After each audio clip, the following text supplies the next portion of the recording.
എല്ലാവർക്കും ചിഞ്ചു ബ്ലോഗ്സിലേക്ക് സ്വാഗതം. എല്ലാവരും സുഖമായിരിക്കുന്നല്ലോ? ഞങ്ങൾ സുഖമായിരിക്കുന്നു. പിന്നെ ഞാൻ നിങ്ങളോട് എൻ്റെ പേര് പറഞ്ഞിട്ടില്ലല്ലോ. ഞാൻ നിങ്ങളുടെ സ്വന്തം പ്രിയാണ് കേട്ടോ. അപ്പം നമ്മൾ ഇന്നത്തെ വീഡിയോ എന്ന് പറയുന്നത് നമ്മൾ ചെടികളൊക്കെ പെട്ടെന്ന് കായ്ക്കാനും പൂക്കാനും എല്ലാം നമ്മൾ ചെയ്യുന്ന ഒരു ബൂസ്റ്റാണ്. അത് നമുക്ക് ചെടികൾക്ക് നൽകാൻ പറ്റുന്ന ഏറ്റവും നല്ലൊരു ബൂസ്റ്റാണ്. അത് നമ്മൾ എല്ലാ ചെടികൾക്കും, നമ്മുടെ പച്ചക്കറികൾക്ക് എല്ലാത്തിനും നമുക്കത് നൽകാവുന്നതാണ്. അപ്പോൾ അതെങ്ങനെ തയ്യാറാക്കുന്നതെന്ന് നോക്കാം. അതിനു മുമ്പ് എൻ്റെ ചാനൽ ആദ്യമായിട്ടാണ് കാണുന്നതെങ്കിൽ ഒന്ന് സപ്പോർട്ട് ചെയ്യണേ. നിങ്ങൾക്ക് വീഡിയോ ഇഷ്ടപ്പെട്ടാൽ ലൈക്ക് ചെയ്യുക, സബ്സ്ക്രൈബ് ചെയ്യുക. പിന്നെ നിങ്ങൾ ഒത്തിരി പേര് എൻ്റെ വീഡിയോ കാണുന്നുണ്ട്, അതിന് ഒത്തിരി നന്ദിയുണ്ട്. പിന്നെ എൻ്റെ എല്ലാ സബ്സ്ക്രൈബേഴ്സിനൊക്കെ ഞങ്ങളുടെ പ്രാർത്ഥനയിൽ ഓർക്കാറുണ്ട്. അതുപോലെ നിങ്ങൾ ഞങ്ങളെ ഓർക്കുക പ്രാർത്ഥനയിൽ. അപ്പോൾ നമുക്ക് നമ്മുടെ വീഡിയോയിലോട്ട് പോകാം. നമ്മളിന്ന് തയ്യാറാക്കാൻ പോകുന്നത് നമ്മുടെ നമ്മുടെ ചെടികൾക്ക് വേണ്ട ബൂസ്റ്റ്. അതെങ്ങനെ തയ്യാറാക്കുന്നതെന്ന് നോക്കാം. നമുക്കതിലോട്ട് കടലപ്പിണ്ണാക്കാട്ടോ, തേങ്ങാപ്പിണ്ണാക്കല്ല, നമ്മൾ കടലപ്പിണ്ണാക്ക് എടുത്തിരിക്കുന്നത്. അപ്പോൾ 250 ഗ്രാം കടലപ്പിണ്ണാക്ക് എടുത്ത് നമ്മൾ തലേന്ന് 2 ദിവസം മുമ്പ് നമ്മൾ വെള്ളത്തിലിട്ട് കുതിർത്ത് വെക്കുക. കടലപ്പിണ്ണാക്കാട്ടോ ഇത് കണ്ടോ, ഇത് നമ്മൾ 1 ലിറ്ററിൻ്റെ കണ്ട 1000 ml 1 ലിറ്ററിൻ്റെ കപ്പാണ്. അപ്പോൾ നമ്മൾ ഇതിലേക്ക് 1 ലിറ്റർ കടലപ്പിണ്ണാക്ക് കുതിർത്തത് ഒഴിച്ചതിന് ശേഷം അതിലോട്ട് നമ്മൾ 10 ഇരട്ടീന്ന്, അപ്പോൾ നമ്മൾ 10 ലിറ്റർ വെള്ളം കൂടെ ചേർക്കണം കേട്ടോ. അപ്പോൾ നമുക്കിതിലോട്ട് വെള്ളം ചേർക്കാം. ഒരു 10 ലിറ്റർ വെള്ളം നമുക്കിതിലോട്ട് ചേർക്കാം. നമ്മുടെ ചെടികളൊക്കെ നല്ലതുപോലെ കായ്ക്കാനും പൂക്കാനും നമ്മൾ കൊടുക്കുന്ന ഒരു ബൂസ്റ്റാണിത്. അപ്പോൾ എല്ലാവരും ഇതുപോലെ ഒന്ന് ചെയ്ത് നോക്കുക. പിന്നെ നമുക്കൊരു കമൻ്റ് ഉണ്ടായിരുന്നു ഇന്നലെ, തക്കാളിയുടെയൊക്കെ ഇല ചുരുളുവാണ്, കായ്ക്കുന്നില്ല എന്ന്. അപ്പോൾ നമ്മൾ തക്കാളിയുടെ ഇല ചുരുളുന്നത് ഒരു വൈറസാണ് കേട്ടോ. അപ്പോൾ അതൊരു വൈറസ് രോഗമാണ്. അപ്പം നമ്മൾ പിന്നെ അമിതമായ ചൂട് കൊണ്ട്, ഇപ്പോൾ നമ്മൾ ചൂട് കൂടുതലാണ് പ്രത്യേകിച്ച്, അപ്പോൾ അത് അമിതമായ ചൂട് കൂടുതൽ കൊണ്ടാണ്. പിന്നെ നനവ് കുറഞ്ഞാലും അങ്ങനെ ഇലയെല്ലാം ചുരുളും. അപ്പോൾ നമ്മൾ നോക്കുക, ചില ഇലകളെന്ന് പറഞ്ഞാൽ നന്നായിട്ട് ചുരുണ്ടിട്ടുണ്ടാവും, പക്ഷെ നല്ല പച്ച നിറം ഉണ്ടാവും. ചിലതാവുമ്പം അതൊരു മഞ്ഞ നിറത്തിലോട്ട് വരും കേട്ടോ. അപ്പോൾ അതൊരു രോഗമാണ്. അപ്പോൾ നമുക്ക് ആ മഞ്ഞ നിറത്തിലൊന്നും വന്നു കഴിഞ്ഞാൽ പൂർണ്ണമായിട്ട് നമുക്കത് രോഗം മാറ്റാൻ പറ്റുകയില്ല. അപ്പോൾ നമ്മൾ ആ ഇലകൾ പറിച്ച് കളയാനേ പറ്റുള്ളൂ. അല്ലാതെ നമ്മൾ പച്ച നിറത്തിലാണെങ്കിൽ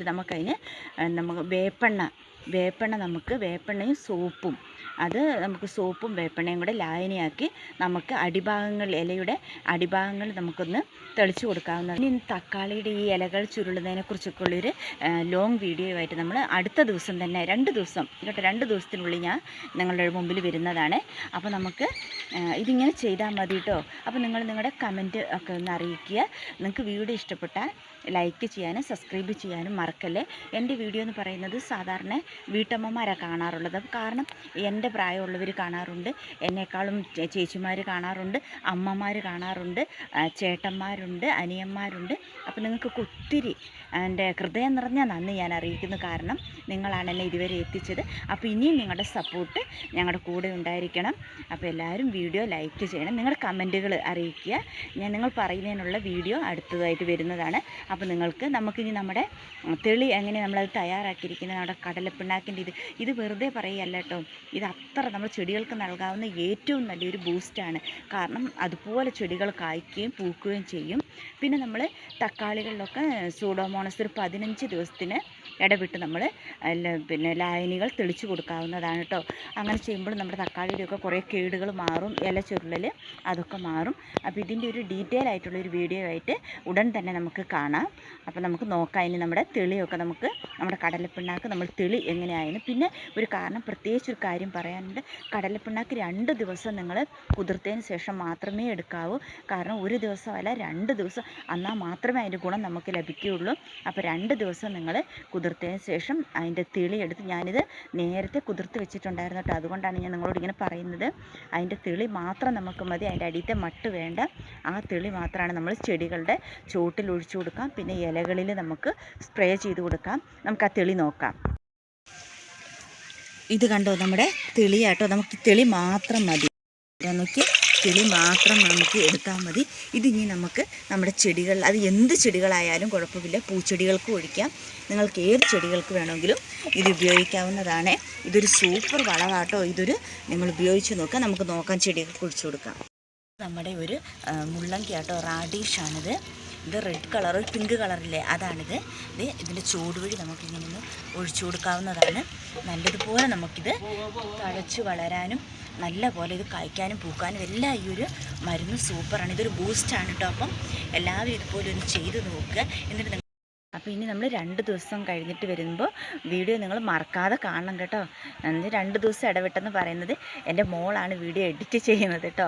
അപ്പോൾ അവൾക്ക് പഠിക്കാനൊക്കെ ഒത്തിരി ഉണ്ട്. അതുകൊണ്ടാണ് 2 ദിവസം ഇപ്പോൾ ഇടവിട്ടെടുക്കുന്നത്.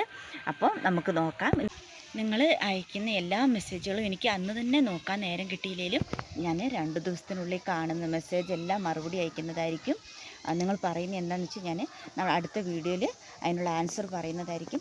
അപ്പോൾ നിങ്ങൾക്ക് എല്ലാവർക്കും ഒത്തിരി നന്ദിയുണ്ട് കേട്ടോ. എൻ്റെ വീഡിയോ കാണുന്നതിന് ഒത്തിരി നിങ്ങൾ സപ്പോർട്ട് ചെയ്യുന്നുണ്ട്. അത് എങ്ങനെ പറയാമെന്ന് എനിക്കറിയില്ല, അത്രമാത്രം നന്ദിയുണ്ട്. അപ്പോൾ എല്ലാവരും വീഡിയോ കാണുക, എല്ലാവരും സപ്പോർട്ട് ചെയ്യുക കേട്ടോ. അപ്പോൾ നിങ്ങൾക്ക് എന്തെങ്കിലും ഡൗട്ട് ഉണ്ടെങ്കിൽ അത് നിങ്ങൾ മെസ്സേജായിട്ട് കമൻ്റായിട്ട് ഇടുക, ഞാൻ മറുപടി ഇടുന്നതായിരിക്കും. അപ്പോൾ നമുക്കിനി അടുത്തൊരു വീഡിയോയുമായി കാണുന്നിടം വരെ ഗുഡ് ബൈ.